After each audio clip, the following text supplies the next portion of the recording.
China, the second largest country in Asia, with its highly strategic position, and also one of the most powerful economic country in the world. One of the proofs that China became the first country that succeeded in recovering its economic system during the pandemic.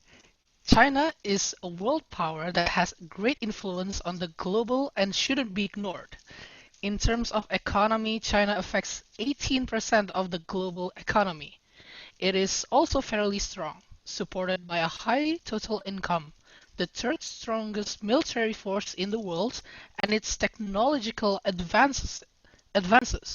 In addition, China is also a country with the highest population rate. Along with it, China can be said is full of diversity and culture. But just like how each nation has its own problem, even though China is the second most powerful country in the world, filled with a lot of diversities and culture, it also has several social problems with diversities at the cost. At the problem that we want to talk about here are tolerance and racism in China. As we know, tolerance in China is so bad. All of us must have heard about one, China concentration camp. The facilities where more than 1 million Uyghurs, Kazakhs, and other predominantly Muslim minorities has been held over the last 2 years. Our, indo- our indoctrination camps aimed at stripping these people of their tradition, cultures, and language. Two, the law that forbade people to do religion. As the communist country, religion are not welcome in China. Muslim people in China are prohibited to be associated with birth and faith. Three, birth control of Uyghurs, the minorities ethnic in China. China is forcing women to be sterilized or fitted with the constra- contraceptive device in Xinjiang in attempt to limit the population of Muslim Uyghurs. 4. Discrimination to the African people in China. African people continue to be barred from hotels, shops, and restaurants in Guangzhou, despite China's officials assuring governments across Africa that discrimination resulting from efforts to contain the coronavirus outbreak will stop. And so on, the consortium and the government still have so much racism and tolerance problem in China waiting to be solved. The above proof that racism in China is openly exposed by Chinese residents. Mass media also stated that Black people were prohibited to entering the restaurants, barbershops, and fitness clubs. They were also thrown out of their homes because their skin were dark. But does those kind of things also apply to the Chinese community itself? China is the country with the biggest amount of population in the world. It is the world's most populous country.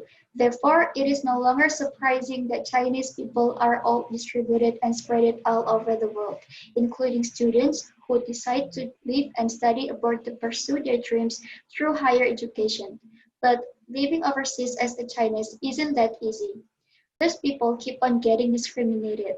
A lot of racism, whether it is verbal or non-verbal, are thrown towards them. They are being treated like they due to a particular reason. They're Chinese, and we all know what are the negative stereotypes of Chinese. People keep on saying that because a particular thing happened in your race, country, or culture, you are deprived of the rights to forever defend the bad thing that happened there. Therefore, we don't think it's something that needs to be done. We have our own disgust at the expression of racism, which we saw and later learned more about. We in China who see racism for what it is and who will take risks to defeat it. A cultural culture is composed of individuals with different point of views. Each of them literally has the right to think whatever they want to think, to believe anything they want to believe. Also, a government's decision doesn't represent the decision of everyone in the country because once again the country consists of individuals with different perspectives. We neither think the same nor agree with everything the others do. That explains why, as the youth of China, as the student who are keep seeking of knowledge about all the things that exist in the world, we feel like we need to do something. We aren't gonna stay quiet. Our attitude and our voices to be heard. As a proof, some Chinese have tackled this subject head-on. Su Rujian, a Chinese researcher, documented in Chain magazine in October 2018 how to become aware of the issue and what he decided to do about it. Zhu began to start researching, interviewing, and analyzing China's problem with racism, particularly towards those of African heritage. Zhu's results are impressive and of themselves. He even had the willingness of courage to write about the phenomenon whose existence is all too often strided denied. A Chinese student named Chen Wensu also willing to dedicate some of her time to come to the TED Talks, a non-profit devoted to spreading ideas, usually in the form of short, powerful talks covering almost all topics from science to business to global issues. She shared her story of growing up Asian American. She spoke about her own experiences and ended her speech by asking people to stop being racist, to start building intolerance and acceptance towards any kind of people in the world. Then, what is the government doing in response? All foreigners are treated the same. We reject different treatment and we have zero tolerance for discrimination, said Chinese Foreign Ministry spokesman Zhao Lijian. The Chinese embassy in South Africa said in a statement, there is no such thing as discrimination against Africans in Guangdong province. According to the Chinese government, the video circulating was just a misunderstanding. Some examples of China and Africa have met peace at the beginning of the COVID-19 pandemic are providing health management service without distinction, providing COVID-19 test service for all citizens living in China, including African nation or Bahamas students, appointing hotels for foreigners accommodation who are required to undergo medical observation and apply price adjustment for those experiencing financial difficulties, to set up effective communication mechanism with foreign consulate generals in Guangzhou, and to reject all racist and discriminatory comments.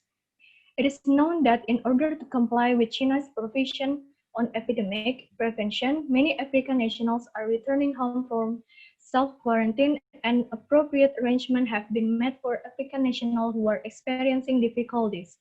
At the same time, China and Africa have established close communication and friendly consultation on the situation of African citizens. Sino-African relations took center stage in November 2006, when 48 heads of government attended a meeting in Beijing. They agreed on the cooperation process between China and countries in Africa by forming the Forum on China-African Cooperation, or FOCAC. The Cooperation Forum is a medium used by China in conducting economic trade, investment, and providing loan assistance in Africa to expand its territory, and through investment and the provision of China's money loan assistance in the African region. It becomes a way and strategy to turn investment and debt into a debt trap or debt trap of China.